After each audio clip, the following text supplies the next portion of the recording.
kuma titunan nan da gwamnatin tarayya sai da suka haɗe har da cikin birane suka ratsa suka linkin so su Murtala Muhammad Way suka tsina road duka IBB road duka wayannan tituna ne na gwamnatin tarayya saboda haka ya kamata mutane kada su yi amfani da waɗansu sanarwa kuma wannan hukunci da kotu ta gabatar da shi lauyoyinmu na hukumar kiyaye hadura ta ƙasa suna nazari a kansa domin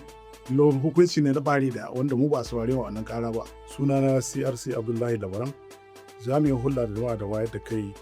ta hukumar kiyaye hadura ta ƙasa da shin Kano. Mu dama ita hukumar Road Safety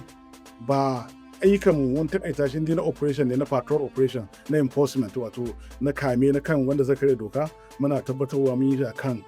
titunan gwamnatin tarayya wanda a Kano kusan titunan gwamnatin tarayya a cikin titunan manyan babban birni kamar Kano kusan manyan titunan su gaba ɗayan su mallakin gwamnatin tarayya ne. Mallakin gwamnatin tarayya su ne tituna wanda ta mallaka take kula da su take kuma ta hanyar ma'aikatar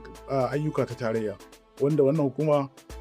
ko da gwamnatin jiha ta ga muhimmancin wannan aikin ta yi ita kanta gwamnatin jiha ta kan nemi gwamnatin tarayya ta biya ta wannan aikin domin tituna ne wanda suka hada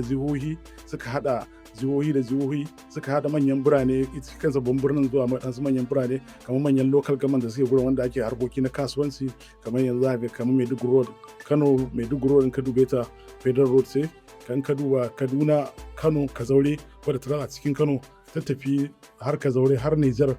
manyan tituna ne na gwamnatin tarayya dukansu hakan ka duba Hadeja road ka duba Gumel road duk Hadeja tituna ne na gwamnatin tarayya haka zalika titin Sharuɗa saboda titi ne da ya ƙara ya haɗa kai da manyan kamfanoni cibiyoyi ne na kasuwanci da manyan birane kamar Kano su ma da titunan gwamnatin tarayya ne haka zalika airport duk wani titi na airport da zai likin ninka zuwa airport titi ne na gwamnatin tarayya saboda an ka bi duk abubuwa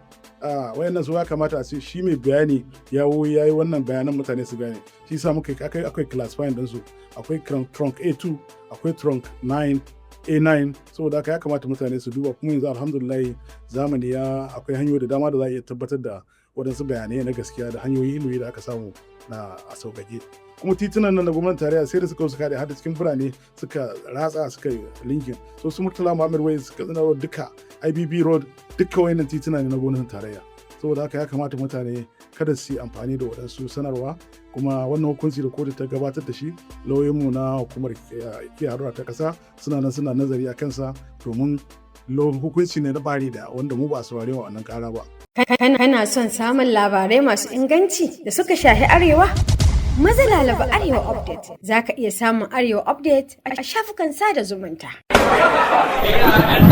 A irin wannan zamani da kowa ke rige-rigen ba da rahoto, lallai hankali da duniyar 'yan kama cewa an ce ba tantance abun a ce bare wata hujja. Tattace ka tankaɗe ka rage shirbucin da zai saka maƙurnafin jita-jita duniyar labari. Dan Arewa Update dan ka huta da shakkar gaskiyar labarin da babu sofa ne a cikin shi. Arewa Update.